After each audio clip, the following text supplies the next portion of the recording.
ಮುಖ್ಯಮಂತ್ರಿ ಸಿದ್ದರಾಮಯ್ಯ ದಾಖಲೆಯ 17ನೇ ಬಜೆಟ್ ಅನ್ನು ಮಂಡಿಸಿದ್ದಾರೆ. 16 ಸವಾಲುಗಳು ಇದ್ರೂ ಕೂಡ ಆ ಸವಾಲುಗಳನ್ನು ಮೆಟ್ಟಿ ನಿಂತು ಗ್ಯಾರಂಟಿಗಳಿಗೆ ಭರ್ಜರಿ ಅನುದಾನವನ್ನು ಘೋಷಣೆ ಮಾಡಲಾಗಿದೆ. ದಾಖಲೆ ಮೊತ್ತದ ಸಾಲದ ಮಧ್ಯೆ ಬಂಡವಾಳ ವೆಚ್ಚಕ್ಕೆ ಸಿಎಂ ಆದ್ಯತೆಯನ್ನು ಕೊಟ್ಟಿದ್ದಾರೆ. ಈ ಬಜೆಟ್ನಲ್ಲಿ ಉದ್ಯೋಗ ಭರ್ತಿ ಒತ್ತಡಕ್ಕೆ ಮಣಿದು 56,000 ನೇಮಕಾತಿಗೆ ಅಸ್ತು ಅಂದಿದ್ದಾರೆ. ಎಲ್ಲರನ್ನ ತೃಪ್ತಿಪಡಿಸುವ ಕೆಲಸವನ್ನ ಮಾಡಿದ್ದಾರೆ ಸಿಎಂ ಸಿದ್ದರಾಮಯ್ಯ. ಬರೋಬ್ಬರಿ 3 ಗಂಟೆ 30 ನಿಮಿಷ ಬಜೆಟ್ ಅನ್ನ ಮಂಡಿಸಿದ್ದಾರೆ ಮುಖ್ಯಮಂತ್ರಿ ಸಿದ್ದರಾಮಯ್ಯ. ಸಿಎಂ ಸಿದ್ದರಾಮಯ್ಯ ದಾಖಲೆ ಬಜೆಟ್ಗೆ ವಿಪಕ್ಷ ಬಿಜೆಪಿ ಕೆಂಡ ಕಾರಿದೆ. ಚೊಂಬನ್ನ ಹಿಡಿದು ಪ್ರತಿಭಟಿಸಿ ರಾಜ್ಯ ಸರ್ಕಾರದ ಬಜೆಟ್ಗೆ ಆಕ್ರೋಶ ವ್ಯಕ್ತಪಡಿಸಿದೆ. ಸ್ಲೋಗನ್ ರಾಮಯ್ಯನವರ ಸುದೀರ್ಘ ಪ್ರತಾಪ ಅಂತ ಎಚ್.ಡಿ. ಕುಮಾರಸ್ವಾಮಿ ಅವರು ಕೂಡ ಕಿಡಿಕಾರಿದ್ದಾರೆ. ಕೇಂದ್ರದಿಂದ ದುಡ್ಡು ಬಂದಿದ್ರೆ ಸಾಲ ಮಾಡ್ತಿರ್ಲಿಲ್ಲ ಅಂತ ಸಿದ್ದರಾಮಯ್ಯ ಹೇಳಿದ್ದಾರೆ. ಸಾಲ ಹೆಚ್ಚಾಯಿತು ಅಂದ ಬಿಜೆಪಿ ನಾಯಕರಿಗೆ ಸಿಎಂ ಈ ರೀತಿಯಾಗಿ ತಿರುಗೇಟು ಕೊಟ್ಟಿದ್ದಾರೆ. ಕೇಂದ್ರದಿಂದ ಮಲತಾಯಿ ಧೋರಣೆ ಅಂತ ಸಿಎಂ ಸಿದ್ದರಾಮಯ್ಯ ಕೇಂದ್ರ ಸರ್ಕಾರದ ವಿರುದ್ಧ ವಾಗ್ದಾಳಿ ನಡೆಸಿದ್ದಾರೆ. ಇವತ್ತು ಸಿಎಂ ಸಿದ್ದರಾಮಯ್ಯನವರು ದಾಖಲೆಯ ಬಜೆಟ್ ಅನ್ನ ಮಂಡಿಸಿದ್ರು. 17ನೇ ಬಾರಿ ಬಜೆಟ್ ಅನ್ನ ಮಂಡಿಸಿರುವಂತಹ ಮುಖ್ಯಮಂತ್ರಿ ಎನ್ನುವಂತಹ ಹೆಗ್ಗಳಿಕೆಗೂ ಪಾತ್ರರಾಗಿದ್ದಾರೆ. 16 ಸವಾಲುಗಳಿದ್ವು. ಆ ಸವಾಲನ್ನ ಮೆಟ್ಟಿ ನಿಂತು ಗ್ಯಾರಂಟಿಗಳಿಗೆ ಭರಪೂರ ಅನುದಾನವನ್ನ ಕೊಟ್ಟಿದ್ದಾರೆ ಸಿಎಂ ಸಿದ್ದರಾಮಯ್ಯ.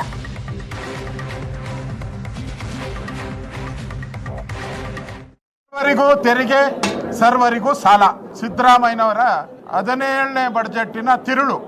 ಕಳೆದ 3 ವರ್ಷದಲ್ಲಿ 4.5 ಲಕ್ಷ ಕೋಟಿ ಸಾಲ ಮಾಡಿದ್ದಾರೆ ಸಿದ್ದರಾಮಯ್ಯ. ನಮ್ದು ಈಗ 8 ಲಕ್ಷ ಕೋಟಿ ನಾವು ಸಾಲ ನಮ್ಮ ತಲೆ ಮೇಲೆ ಇದೆ. ಈಗ ಅಂದ್ರೆ ಸಾಲ ಮಾಡಿ ಸರ್ಕಾರ ನಡ್ಸಕ್ಕೆ ನೀ ಹಾಕ್ಬೇಕಪ್ಪ ಸಿದ್ದರಾಮಯ್ಯ. ಕೇಂದ್ರ ಸರ್ಕಾರದ ಅಸಹಕಾರ ಮತ್ತು ಮಲತಾಯಿ ಧೋರಣೆ ನಾವು ಆದರೂ ಕೂಡ ಹೆಚ್ಚು ವಿತ್ತೀಯ ಶಿಸ್ತನ್ನು ಉಲ್ಲಂಘನೆ ಮಾಡ್ತಕ್ಕಂಥ ಕೆಲಸವನ್ನು ಮಾಡಿಲ್ಲ. ನಮಗೆ ಕೇಂದ್ರ ಸರ್ಕಾರ ಕೊಡಬೇಕಾಗಿರ್ತಕ್ಕಂಥ ಹಣ ಕೊಟ್ಟುಬಿಟ್ಟಿದ್ದಾರೆ. 10,000 ಕೋಟಿ ಕೋತಾ ಆಗದೆ ಹೋಗಿದ್ದಾರೆ. ಅವರಿಂದ GST ಇಂದ ಕೋತಾ ಆಗದೆ ಹೋಗಿದ್ದಾರೆ. ಒಟ್ಟು ಬಿಡುಗಡೆ ಮಾಡಿರ್ತಕ್ಕಂಥದ್ದು 27,098 ಕೋಟಿ. What face he has Ashoka, what right he has? 17ನೆಯ ಬಜೆಟ್ ಅನ್ನ ದಾಖಲೆಯ ಬಜೆಟ್ ಅನ್ನ ಮಂಡನೆ ಮಾಡ್ತೇನೆ ಅಂತ ಹೇಳಿ ಬೀಗ್ತಾ ಇದ್ದಂತ ಮಾನ್ಯ ಮುಖ್ಯಮಂತ್ರಿಗಳು ಈ ರಾಜ್ಯದ ಜನತೆಗೆ ನಿರಾಶೆಯನ್ನ ಉಂಟು ಮಾಡಿದ್ದಾರೆ. ಮುಖ್ಯಮಂತ್ರಿಗಳು ಬಜೆಟ್ ಅನ್ನ ಓದಲು ಪ್ರಾರಂಭ ಮಾಡಿದಂತ ಸಂದರ್ಭದಲ್ಲಿ ಅದು ಕೇಳ್ತಾ ಇದ್ರೆ ಯಾರೋ ಸಾಹಿತಿಗಳು ಬರೆದುಕೊಟ್ಟಂತೆ ಕಾಣ್ತಾ ಇದೆ. ಕೇಳೋದಕ್ಕೆ ತುಂಬಾ ಚೆನ್ನಾಗಿತ್ತು. ಆದ್ರೆ ರಾಜ್ಯದ ಜನತೆಗೆ ಇದು ಯಾವುದೇ ಪ್ರಯೋಜನ ಆಗಿಲ್ಲ ಅನ್ನೋದು ಸತ್ಯ. 17ನೇ ಬಜೆಟ್ ಈ ನಾಡಿನ ಜನತೆಗೆ ದೊಡ್ಡ ಚೊಂಬನ್ನ ಮುಖ್ಯಮಂತ್ರಿಗಳು ನೀಡಿದ್ದಾರೆ ಅನ್ನೋದು ಸ್ಪಷ್ಟ. ಹಿಂದಿನ ಬಜೆಟ್ ನಲ್ಲೇ 1,16,000 ಕೋಟಿ ರೂಪಾಯಿಗಳನ್ನ ಸಾಲ ಮಾಡಿದ್ರು. ಈ ಬಾರಿ 2025-26ನೇ ಸಾಲಿಗೆ 1,32,000 ಕೋಟಿ ರೂಪಾಯಿಗಳ ಸಾಲವನ್ನ ಮಾಡಿದ್ದಾರೆ. ಸಿದ್ದರಾಮಯ್ಯನವರ ಸಾಧನೆ ಏನಪ್ಪಾ ಅಂತ ಹೇಳಿದ್ರೆ ಸಾಲವನ್ನ ಮಾಡಿರ್ತಕ್ಕಂಥದ್ದೇ ಸಿದ್ದರಾಮಯ್ಯನವರು ಮಾಡಿರುವ ದಾಖಲೆ ಅನ್ನೋದನ್ನ ಈ ವರ್ಷದ ಆಯವ್ಯಯದಲ್ಲಿ ಅರಣ್ಯ ಪರಿಸರ ಇಲಾಖೆಗೆ ಸನ್ಮಾನ್ಯ ಮುಖ್ಯಮಂತ್ರಿಗಳು ಬಂಪರ್ ಕೊಡುಗೆಯನ್ನು ಕೊಟ್ಟಿದ್ದಾರೆ. ವಿಶೇಷವಾಗಿ ಮಾನವ ಪ್ರಾಣಿ ಸಂಘರ್ಷ ದಿನೇ ದಿನೇ ಜಾಸ್ತಿ ಆಗ್ತಾ ಇದೆ. ಈ ಸಂಘರ್ಷವನ್ನು ತಡೆಗಟ್ಟಲಿಕ್ಕೆ ಆನೆ ಕಾರ್ಯಪಡೆ ಹೊಸದಾಗಿ ಸೃಜನೆ ಮಾಡಲಿಕ್ಕೆ ವಿವಿಧ ಕ್ರಮಗಳನ್ನು ತೆಗೆದುಕೊಳ್ಳಲಿಕ್ಕೆ ಸುಮಾರು 5 ವರ್ಷದಲ್ಲಿ 1,500 ಕೋಟಿ ರೂಪಾಯಿ ಒಂದು ಯೋಜನೆಗೆ ಅನುಮೋದನೆ ಕೊಡಲಾಗಿದೆ. ಇದರ ಜೊತೆಯಲ್ಲಿ ಇವತ್ತು ಟೆಂಟಕಲ್ ಫೆನ್ಸಿಂಗ್ ಮಾಡುವಂಥದ್ದು, ಕಂದಕ ನಿರ್ಮಾಣ ಮಾಡುವಂಥದ್ದು ನಮ್ಮ ಕಲ್ಯಾಣ ಕರ್ನಾಟಕ ಭಾಗದಲ್ಲಿ ಮತ್ತು ಇಡೀ ರಾಜ್ಯದಲ್ಲಿ ಎಲ್ಲೆಲ್ಲಿ ಹಸಿರು ಹೊದಿಕೆ ಕಡಿಮೆ ಇದೆ ಆ ಹಸಿರು ಹೊದಿಕೆ ಜಾಸ್ತಿ ಮಾಡಲಿಕ್ಕೆ ಸುಮಾರು 150 ಕೋಟಿ ರೂಪಾಯಿ ಇವತ್ತು ಅನುದಾನ ಒದಗಿಸಲಾಗಿದೆ. ಇವತ್ತು ಇವೆಲ್ಲ ಕಾರ್ಯಕ್ರಮಗಳು ಜಾರಿ ಮಾಡುವಂತ ಒಂದು ದೃಷ್ಟಿಯಿಂದ ಈ ಒಂದು ಆಯವ್ಯಯ ಅಭಿವೃದ್ಧಿಗೆ ಪೂರಕವಾಗಿದೆ. ಇವತ್ತು ರಾಜ್ಯ ಡ್ರಗ್ಸ್ ಮುಕ್ತ ಆಗಬೇಕಾಗಿದೆ. ಯುವ ಪೀಳಿಗೆಯಲ್ಲಿ ಇವತ್ತು ಡ್ರಗ್ ದಂಧೆಗಳು ನಡೀತಾ ಇದೆ.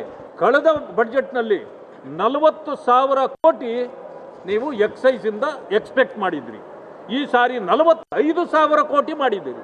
ಅಂದ್ರೆ ಏನಂತಂದ್ರೆ ಈ ಪೀಳಿಗೆಗೆ, ಈ ಜನರಿಗೆ ನೀವು ಕುಡುಕರನ್ನಾಗಿ ಮಾಡಲಿಕ್ಕೆ ಪ್ರಯತ್ನ ಮಾಡ್ತಿದ್ದೀರಿ. ಈ ಪಾನ ಮುಕ್ತ ಮಾಡೋದ್ರ ಬದಲು ಪ್ರತಿಯೊಬ್ಬರು ಕೂಡ ಕಡ್ಡಾಯವಾಗಿ ಕುಡಿಯಲೇಬೇಕು ಅಂತಕ್ಕಂಥ ಕಡ್ಡಾಯವನ್ನು ಮಾಡ್ತಾರ ಅಂತಕ್ಕಂಥ ಪ್ರಶ್ನೆ ಇಲ್ಲಿ ಉದ್ಭವ ಆಗ್ತದೆ. 4,48,000 ಕೋಟಿ ರೂಪಾಯಿಯ ಆಯವ್ಯಯವನ್ನ ಸನ್ಮಾನ್ಯ ಮುಖ್ಯಮಂತ್ರಿಗಳು ಅರ್ಥ ಸಚಿವರು ಆದ ಮಾನ್ಯ ಸಿದ್ದರಾಮಯ್ಯನವರು ಇವತ್ತು ಮಂಡನೆ ಮಾಡಿ ಒಂದು ದಾಖಲೆಯನ್ನ ಕರ್ನಾಟಕದಲ್ಲಿ ನಿರ್ಮಿಸಿದ್ದಾರೆ. ಎಲ್ಲರೂ ಗ್ಯಾರಂಟಿ ಹೊರೆ ಜಾಸ್ತಿ ಆಗಿದೆ, ಅದು ಹೆಂಗೆ ಸರಿದೂಗಿಸ್ತಾರೆ ನೋಡಬೇಕು. ಇದೊಂದು ಸವಾಲು, ಇಟ್ ಇಸ್ ಎ ಚಾಲೆಂಜ್ ಅಂಥೇಳಿ ಎಲ್ಲರೂ ಮಾತಾಡ್ತಾ ಇದ್ರು.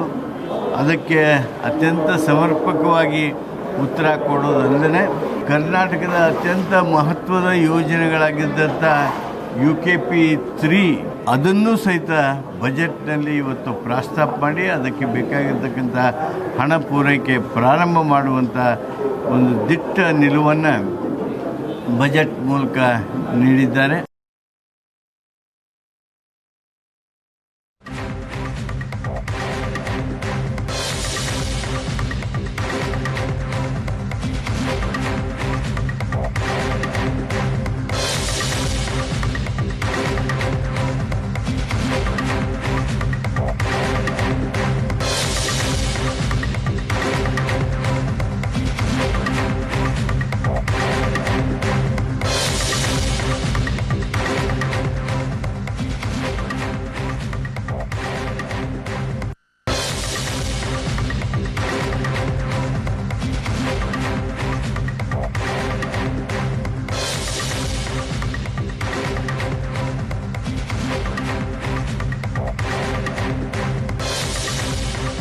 ಅವರ ದಾಖಲೆಯ 17ನೇಯ ಬಜೆಟ್.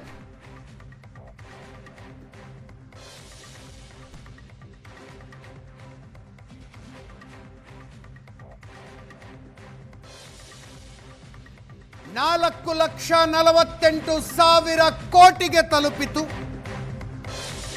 ರಾಜ್ಯದ ಬಜೆಟ್. ಅದರ ಪೈಕಿ 1,32,000 ಕೋಟಿಯ ಸಾಲ, ಗ್ಯಾರಂಟಿ ಯೋಜನೆಗಳು ಯಥಾ ಪ್ರಕಾರ ಮುಂದುವರಿತವೆ.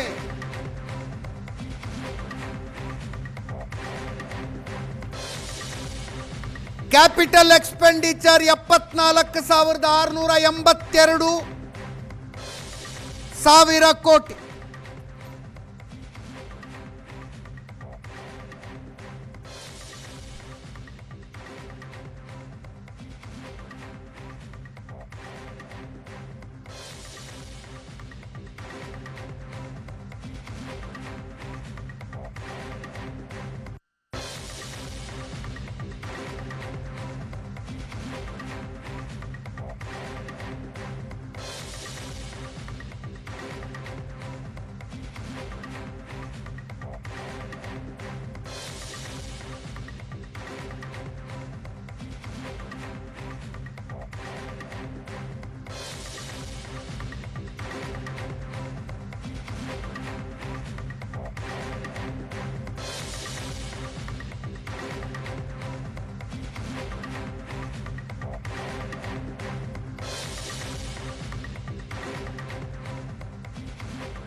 ನಮ್ಮ ಸಂಕಲ್ಪಕ್ಕೆ ಪೂರಕವಾದ ಈ ಆಯವ್ಯಯನ್ನು ನಿಮ್ಮ ಮುಂದಿಡಲು ನನಗೆ ಅಪಾರ ಹೆಮ್ಮೆ ಮತ್ತು ಸಂತೋಷವಾಗುತ್ತಿದೆ. ನಾನು 2026-27ನೇ ಸಾಲಿನ ಈ ಆಯವ್ಯಯವನ್ನು ಗೌರವಾನ್ವಿತ ಸದನದ ಪರಿಗಣನೆಗೆ ಮಂಡಿಸುತ್ತಿದ್ದೇನೆ ಮತ್ತು ಅದರಂತೆ ಮಾರ್ಚ್ 31, 2027 ವೆಚ್ಚವನ್ನು ನಿರ್ವಹಿಸಲು ಪೂರ್ಣ ಆಯವ್ಯಯವನ್ನು ಅಂಗೀಕರಿಸಲು ಕೋರುತ್ತಿದ್ದೇನೆ.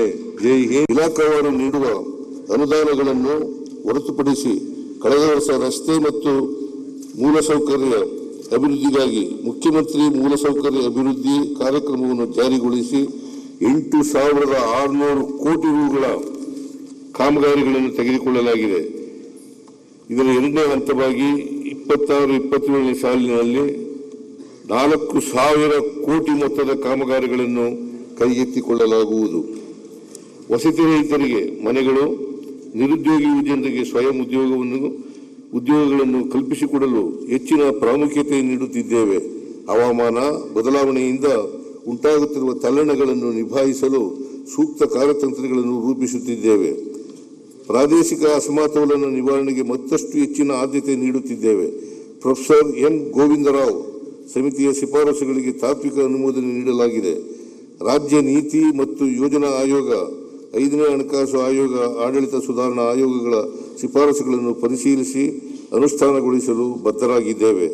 ಇಲಾಖಾವಾರು ನೀಡುವ ಅನುದಾನಗಳನ್ನು ಹೊರತುಪಡಿಸಿ ಕಳೆದ ವರ್ಷ ರಸ್ತೆ ಮತ್ತು ಮೂಲಸೌಕರ್ಯ ಅಭಿವೃದ್ಧಿಗಾಗಿ ಮುಖ್ಯಮಂತ್ರಿ ಮೂಲಸೌಕರ್ಯ ಅಭಿವೃದ್ಧಿ